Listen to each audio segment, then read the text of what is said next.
আপনারা সবাই হয়তো কম বেশি দেখেছেন, বর্তমানে সোশ্যাল মিডিয়া জুড়ে একটাই পোস্ট ঘোরাফেরা করছে। একটা পুতুলের ছবি শেয়ার করে তাতে ক্যাপশনে লিখছে, সরি রবার্ট। কেন লিখছে সবাই এমন? চলুন জেনে নেওয়া যাক আসল ঘটনাটি।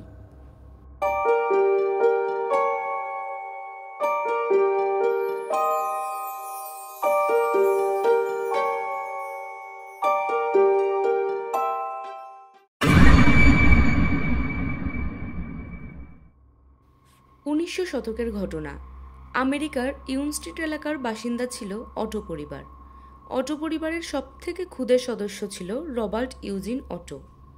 সকলে তাকে ভালোবেসে জিন বলে ডাকত। 1904 সালে রবার্ট ইউজিন অটোর দাদু জার্মানি থেকে একটি পুতুল নিয়ে এসে তাকে গিফট করেন। তখন পুতুলটি অনেক বড় আর ইউনিক ছিল। ইউজিন ওই পুতুলটিকে পেয়ে ভীষণ খুশি হয়েছিল। পুতুলটিকে এতটাই ভালো লাগে যে সে নিজের নামের প্রথম শব্দ রবার্ট নামটি পুতুলটিকে দেয়। রবার্টের জন্য ঘর হিসেবে একটি আলমারিও বানিয়ে ফেলে। ইউজিন সবসময় পুতুলটিকে নিজের কাছে রাখত, এমনকি ঘুমোতে যাওয়ার সময়ও নিজের সঙ্গে নিয়ে ঘুমোতো। শুধু এটুকুই নয়, প্রতিদিন পুতুলটির সাথে ইউজিন কথাও বলতো। এরকমভাবে বেশ কিছুদিন যাচ্ছিল। তারপর হঠাৎ একদিন মধ্যরাতে একটা ঘটনা ঘটে। ইউজিন হঠাৎ খেয়াল করে তার ঘর থেকে কিছু শব্দ হচ্ছে। বিছানা থেকে উঠে সে দেখে ঘরের সমস্ত জিনিস অগোছালোভাবে রয়েছে। এই অবস্থা দেখে সে কাঁদতে থাকে।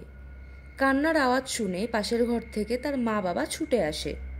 তার মা বাবা ভাবে এই কাজটি ইউজিনই করেছে, কিন্তু ইউজিন বলে আমি কিছু করিনি এবং আঙুল দিয়ে রবার্টের দিকে পয়েন্ট আউট করে।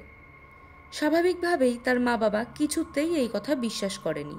কিন্তু আশ্চর্য বিষয় হলো, ইউজিন রবার্টকে নিয়ে ঘুমোতে গেছিল, কিন্তু রাতে সব কিছু অগোছালো হলেও পুতুলটি বিছানাতে বসা অবস্থাতেই ছিল। ইউজিন ভীষণই ভয় পেয়ে যায়। এরপর বেশ কিছুদিন যায়। সমস্ত ভয় কেটে যায় ইউজিনের। ইউজিন ভাবে রবার্ট তার খুব ভালো বন্ধু হয়ে উঠেছে। ইউজিন সারাক্ষণ গল্প করে রবার্টের সাথে, আর পুতুলটি তার কথার উত্তরও দেয়। তারপর এক রাতে আরেকটি ঘটনা ঘটে। ইউজিনের মা বাবা খেয়াল করে ইউজিনের ঘর থেকে কথার আওয়াজ আসছে। তার মা বাবা আস্তে আস্তে এগিয়ে যায় ইউজিনের ঘরের দিকে। তারা শোনে ইউজিনের কথার উত্তর অন্য একজন দিচ্ছে। তারা অবাক হয়ে দরজা খুলে দেখে ইউজিন বসে আছে, আর তার সামনে বসে আছে রবার্ট। এছাড়া ঘরে আর কাউকে তারা দেখতে পায় না। ইউজিনকে জিজ্ঞেস করে যে সে কার সাথে কথা বলছিল। ইউজিন কোনো উত্তর না দিয়ে তার আঙুল তুলে রবার্টের দিকে পয়েন্ট আউট করে। এরকমভাবে অনেক দিন কাটে। কখনো কখনো রবার্টের মন মতো কথা না বললে বা রবার্টের বিপরীতে কোনো কাজ করা হলে তখনই ঘর এলোমেলো হয়ে যেত। ইউজিনের বাকি পুতুলগুলো বা আরও সমস্ত কিছু খারাপ হয়ে যেত। এরকমভাবে চলতো। এমনই একদিন ইউজিন স্কুলে যাচ্ছিল। তার প্রতিবেশীর অনেকেই দেখেছে রবার্ট ইউজিনের জানলা দিয়ে বাইরের দিকে তাকিয়ে আছে, আবার পর মুহূর্তেই রবার্ট ডলটিকে আর দেখতে পায় না কেউ। তখন সবাই অবাক হয়ে যায়। সবাই ভাবে বাড়িটা হন্টেড বা পুতুলটা হন্টেড। তারা ইউজিনের মা বাবাকে জানায়, কিন্তু ইউজিনের মা বাবা একদমই বিশ্বাস করে না এসব, এবং কোনো রকম বাধা না দিয়েই পুতুলটিকে ইউজিনের সাথেই রেখে দেয়। অনেক বছর কেটে যায়। এরপর ইউজিন আমেরিকা থেকে প্যারিসে চলে আসে পড়াশোনার জন্য। তারপর প্যারিসে থাকতেই ইউজিনের বিবাহ হয়। বিবাহের পর বউ সহ সে আবার ফিরে আসে আমেরিকার সেই বাড়িতে যেখানে রবার্ট থাকে।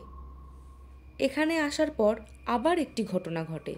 এতদিন পর বাড়ি এসে ইউজিনের সেই পুতুলটা আবার প্রিয় হয়ে ওঠে।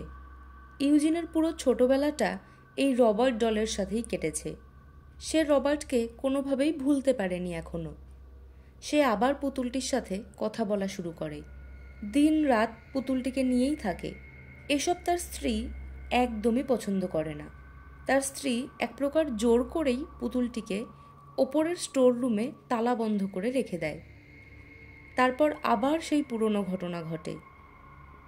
প্রতিবেশীর অনেকেই বাড়ির সামনে দিয়ে গেলে খেয়াল করে স্টোর রুমের জানালা থেকে রবার্ট ডলটি বাইরের দিকে তাকিয়ে আছে। পরক্ষণেই আর দেখা যায় না পুতুলটিকে। প্রচুর মানুষ এমনটা দেখেছে। তারা আবার কমপ্লেন্টও জানায়, কিন্তু ইউজিনের ফ্যামিলির কেউই এই কথা বিশ্বাস করে না। এরপর প্রতিবেশীরা ইউজিনের রিলেটিভের কাছে এই ঘটনা জানায়। শোনা যায় যে এই ঘটনা রিলেটিভরা শোনার পর যারা বিশ্বাস করে না তাদের ইনস্ট্যান্ট ডেথ হয়ে যায়। স্বাভাবিকভাবে মৃত্যু ঘটলেও বলা হয় পুতুলটির জন্যই নাকি মৃত্যু হয়েছে।